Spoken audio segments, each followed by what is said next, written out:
Today we are going to use the King James Version of the Bible since it is the most popular.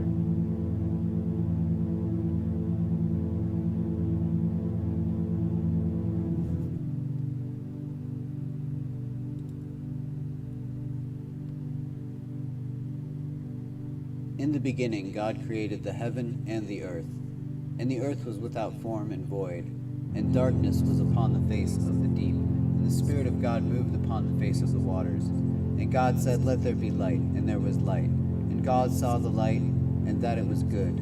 And God divided the light from the darkness. And God called the light day, and the darkness he called night.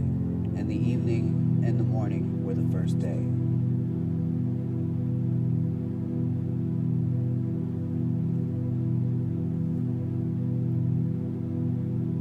And God said, "Let there be a firmament in the midst of the waters, and let it divide the waters from the waters." And God made the firmament, and divided the waters which were under the firmament from the waters which were above the firmament. And it was so. And God called the firmament heaven, and the evening and the morning were the second day.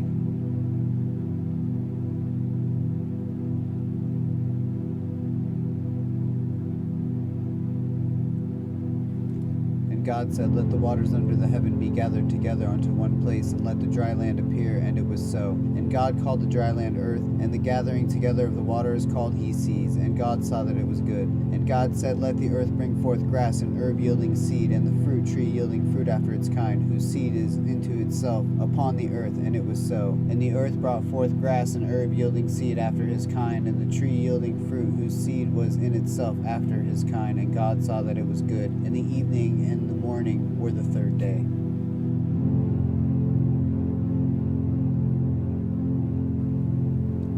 And God said, "Let there be lights in the firmament of the heaven, to divide the day from the night, and to let them be for signs and for seasons and for days and years. And let them be for lights in the firmament of the heaven, to give light upon the earth." And it was so. And God made two great lights, the greater light to rule the day, and the lesser light to rule the night. He made the stars also. And God set them in the firmament of the heaven, to give light upon the earth, and to rule over the day and over the night, and to divide the light from the darkness. And God saw that it was good. And the evening and the morning were the fourth day.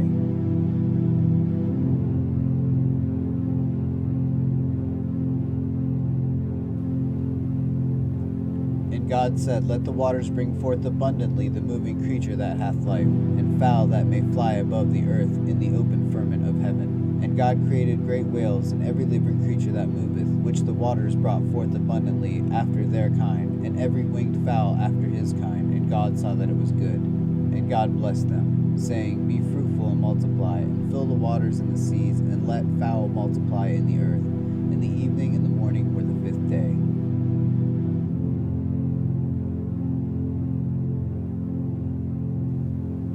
And God said, "Let the earth bring forth the living creature after his kind, cattle and creeping thing, and beast of the earth after his kind." And it was so. And God made the beast of the earth after his kind, and cattle after their kind, and everything that creepeth upon the earth after his kind. And God saw that it was good. And God said, "Let us make man in our image, after our likeness, and let them have domain over the fish of the sea, and over the fowl of the air, and over the cattle, and over all the earth, and over every creeping thing that creepeth upon the earth." So God created man in his own image. In the image of God created he him, male and female created he them.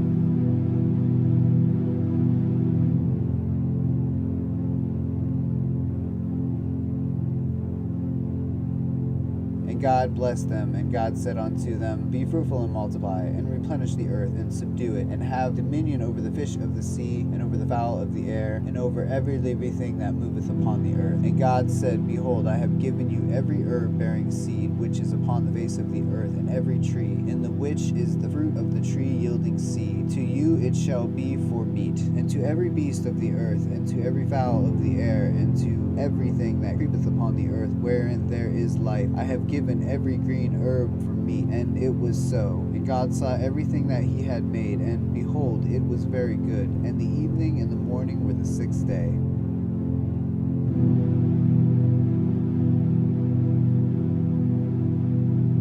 Thus the heavens and the earth were finished, and all the host of them. And on the seventh day God ended his work which he had made, and he rested on the seventh day from all his work which he had made. And God blessed the seventh day, and sanctified it, because that in it he had rested from all his work which God created and made.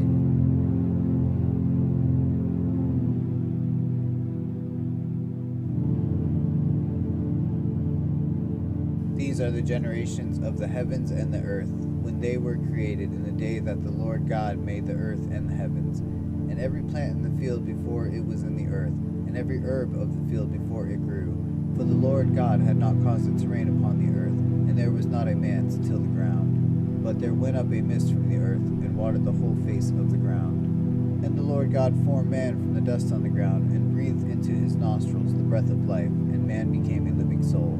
And the Lord God planted a garden eastward in Eden, and there he put man whom he had formed. And out of the ground made the Lord God to grow every tree that is pleasant to the sight, and good for food, the tree of life also in the midst of the garden, and the tree of knowledge of good and evil. And a river went out of Eden to water the garden, and from thence it was parted, and it became into four heads. The name of the first is Sion. That is it which compasseth the whole land of Havilah, where there is gold. And the gold of that land is good. There is bdellium and the onyx stone. And the name of the second river is Gihon. The same is it that compasseth the whole land of Ethiopia. And the name of the third river is Hiddekel. That is it which goeth toward the east of Assyria. And the fourth river is Euphrates. And the Lord God took the man and put him into the garden of Eden, to dress it and keep it. And the Lord God commanded the man, saying, Of every tree of the garden thou mayest freely eat, but for the tree of knowledge of good and evil thou shalt not eat of it. For in the day that thou eatest, therefore thou shalt surely die. The Lord God said, It is not good that man should be alone. I will make an help meet for him. And out of the ground the Lord God formed every beast of the field and every fowl of the air, and brought them unto Adam to see what he would call them. And whatsoever Adam called every living creature, that was the name thereof. And Adam gave names to the cattle, and to the fowl of the air, and to every beast of the field. But for Adam there was not found an help meet for him.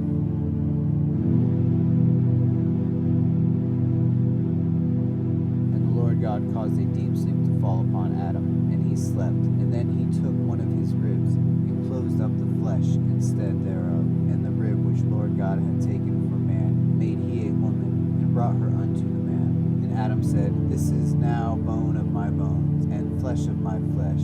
She shall be called woman, because she was taken out of man. Therefore shall a man leave his father and his mother, and shall cleave unto his wife, and they shall be one flesh. And they were both naked, the man and his wife, and were not ashamed. This is why some people believe this is a contradiction in Genesis. The first chapter separates creation into days in the order of how things were created, and it seems to be in conflict with chapter 2. Also in Genesis, chapter 1, man and woman are created at the same time, while in chapter 2, Adam is created first, and then Eve is made from Adam's rib, after God puts him into a deep sleep. These are the most common explanations that some people believe explain why the two chapters are not a contradiction. Some believe that chapter 1 is about the creation of the earth, and chapter 2 is about the creation of the Garden of Eden. While some believe chapter 1 is about God's overall view of creation, and chapter 2 is man's view, giving more details upon it. And some believe that chapter 1 is an overview of creation, while chapter 2 is a detailed account of the sixth day that is in chapter 1. These are the most common explanations that some people believe explain why the two chapters are a contradiction. The book of Genesis describes not one but two distinct accounts, in their opinion: a cosmocentric account of how God created the heavens and the earth out of the void, and an anthropocentric account of how humanity came to populate the earth. Some scholars believe the second story is older than the first, perhaps dating as early as 950 BCE, while the second is probably written by the priestly caste after the Hebrews had returned from Babylon captivity sometime around 530 BCE. Also, in Hebrew, the first chapter refers to the Creator as God, or as Elohim. In Hebrew, Elohim is plural for God, meaning more than one, but we'll cover that in another video. This is also known as the Elohis source, or the E-source, and is believed to have been written around circa 850 BCE in the northern kingdom of Israel. In Hebrew, the second chapter refers to the Creator as Lord God, or as Yahweh. This is known as the Yahweh source, or the J source, and is believed to have been written around circa 950 BCE in the southern kingdom of Judea. So what are your thoughts? Is it a contradiction? Let us know in the comments below and share this with others so they may possibly help us find an answer. Thanks for watching, and remember to ask questions and always search for the truth.